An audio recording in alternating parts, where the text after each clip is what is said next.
The Subcommittee on the Constitution meets today to consider H.J. Res. 50, proposing an amendment to the Constitution of the United States relating to parental rights. And I now recognize Ms. Ross for 5 minutes, and make sure, if you would, that your microphone is on.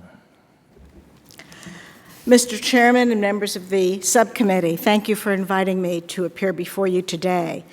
My written submission adequately covers the two major points. There is no urgent need. In fact, there is no need at all for this amendment. And I want you to remember that the proponents' reassurances about their intention in drafting the text do not change the reality that the amendment threatens to transform several areas of constitutional law, causing grave harm. Before beginning, let me briefly respond to some of Chancellor Farris's comments.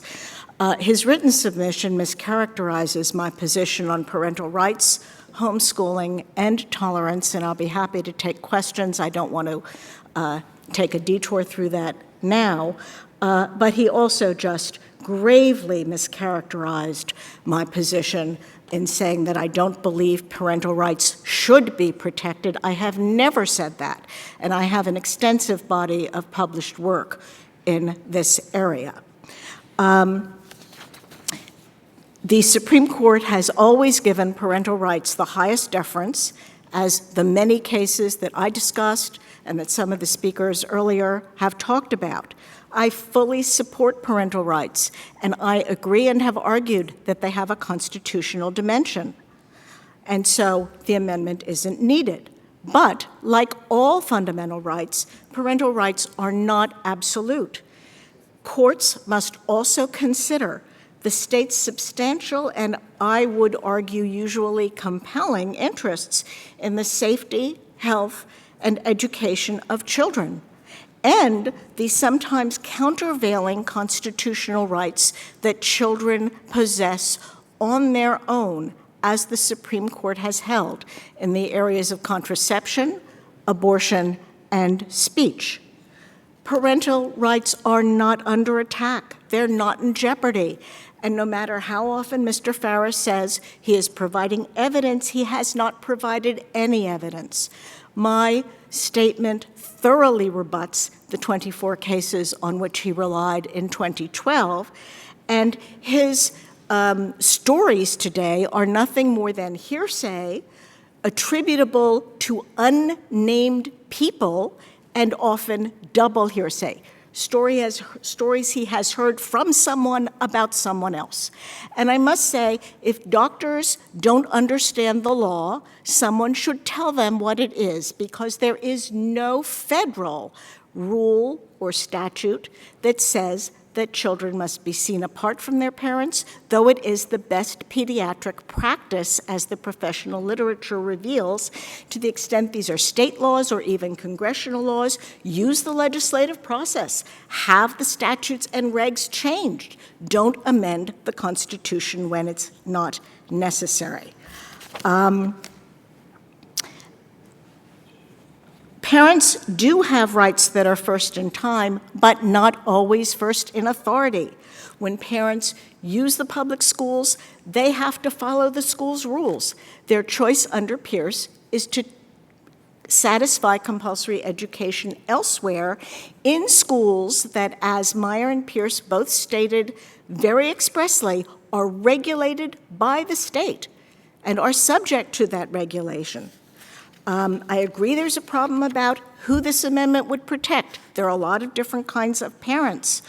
But most importantly, this amendment threatens our parents' patriarchal traditions, in which the state has its own interests in making sure that the next generation of citizens are brought up safely, are kept healthy, and receive the education that our citizens need.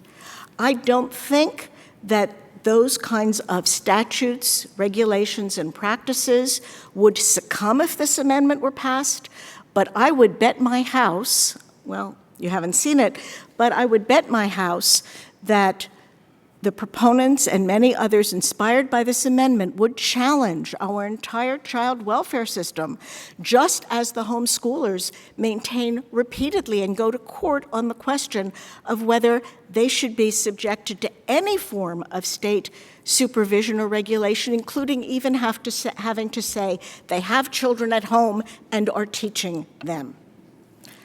Thank you. I look forward to your questions. Yes, Ms. Ross, the second part of that amendment is in the right to make reasonable choices within public schools for one's child. The parental right to make reasonable choices within public schools for one's child. How would that affect public education if that? Well, every parent has different views about what is appropriate and what is appropriate for their children. And I have always pointed out that parents don't come in one dimension with one set of values. So that means that every parent would be going into school and saying, I don't like the reading that's assigned next week. I don't want Johnny reading that. And while it's true that they can't, on the surface, affect what every child learns, I want to emphasize that this is not going to be limited to sex education, which is what we usually think of.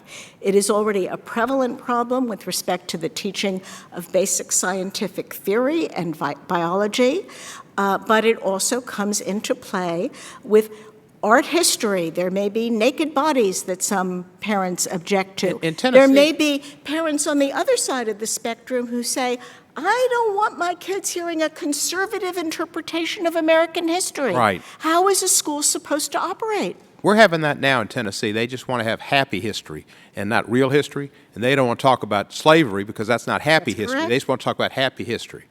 And they're really challenging it. It's really kind of strange. We don't really, when you get down to the fundamentals, there's a lot of things happen in our great country that weren't so wonderful. I mean, slavery was the worst thing that this people could really think of. Next, I guess, executions. And we had that for 246 years. And some people don't want to teach it because that's unpleasant. It doesn't put us in a good light. It doesn't put us in a good light, right. So there's a whole bunch of that stuff. How would this affect, would this amendment possibly allow a parent to maybe deny vaccinations for their child and or treatment, life-saving treatments, or maybe even allow a parent to give their child alcohol or drugs against the laws of the state? I think if taken really seriously, there could be court cases in which parents claim that this is beyond the government's power. I think each of the examples you used, the government could make a clear case that there was a compelling interest. But we shouldn't have to reopen these very fundamental issues. Ms. Wright, you're